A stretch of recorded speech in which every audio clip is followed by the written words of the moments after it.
Hey, that's me, and you're probably wondering why I'm using this Ash of War. Well, suspecting viewer, let me show you.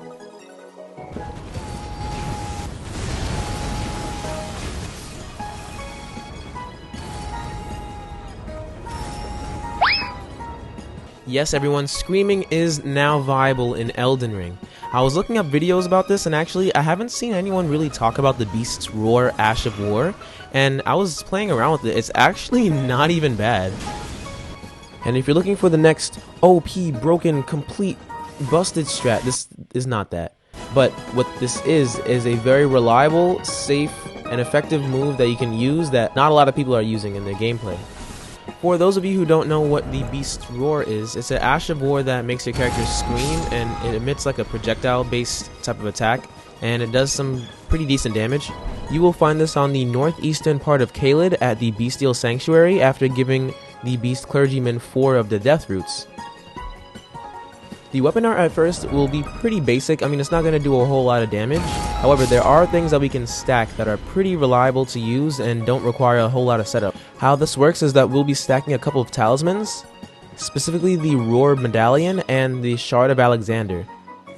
These will both stack, and what they do is that the Shard of Alexander will be boosting our weapon art damage, and the Roar Medallion will also be boosting our weapon art damage since it boosts Roar-based attacks. What also boosts Roar-based attacks is the Highlander Axe. It boosts Roar-based attacks, it says it in its description, and it actually stacks with all of our buffs that we previously put on. Throughout my testing though, it doesn't seem like having two Highlander Axes will make both of them stack, so you can just put one on your offhand, but together this will raise our damage from that pitiful 481 to a nice, comfortable 649. For a ranged attack that goes that fast and that far, that is really respectable.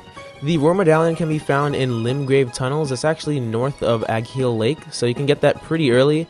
The Shard of Alexander will be found throughout Alexander's questline towards the end, as far as I know. Unless a person in the comments can correct me, but that's as much as I know, and that's the only way that I know to get it. Using this Ash of War has been very, very good. In PvP, it actually really shines a lot.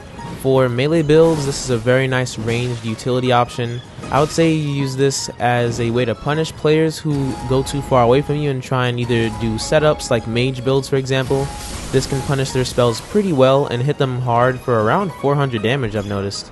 The way the damage works off of the Beast's Roar is that it actually scales off of your weapon's base damage. For example, we can see here my Giant Crusher that has more base damage than my Zweihander will be doing more damage on the Beast's Roar compared to the Zweihander.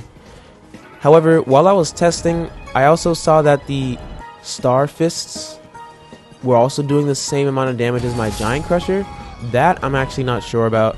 If someone in the comments could let me know, because I'm not really sure with the damage output and why the Star Fist did the same damage as the Giant Crusher even though it has less base damage. But for the most part, it is true that the higher the base damage is, the more you will be getting off the Beast's Roar. Taking a look at this in PvP, this Ash of War shines in counterattacks and punishing people from far away. If people don't know that this is your Ash of War, this will catch them off guard and you will get a free 300 to 400 damage. The Ash of War works on any build because you can change the scaling to whatever stat suits you the best. Say if you're a dexterity build, you can put it on keen, and that way it will be scaling off of your dexterity. The main weapons that will be benefiting off of this are slower or short-range weapons that don't really have that reach that could really use it. For example, in this clip, we can see that this person lost solely off the fact that I was able to punish him twice for trying to use a spell.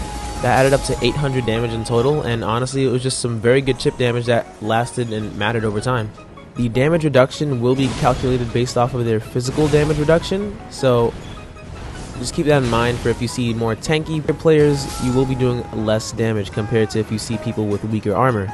For invasions, this weapon art is just as good as in PvP duels because it helps to punish players who try and use their Estus, it can help to roll catch players from afar, and it's really good at repeatedly catching players off guard with how fast it goes, how far it goes, and the damage that it can do.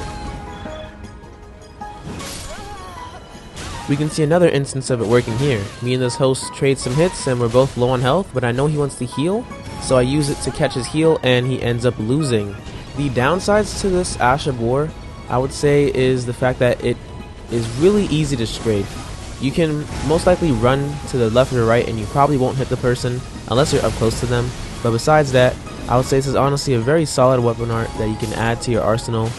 For PvE, this is also pretty decent. When bosses have those phases where you just can't hit them or you have to stand far back, like this Putrid Tree avatar for example, when he does the Scarlet Rot Slam, I can just hit him anyway from far away, and I'm hitting for at least 1200 damage before I can get back in the fight with my actual Zweihander. And that's it from me. Let me know if you have any questions in the comments. I feel like this weapon art is pretty underused and it might raise in usage after this video. See you guys later. Take care. Love and light.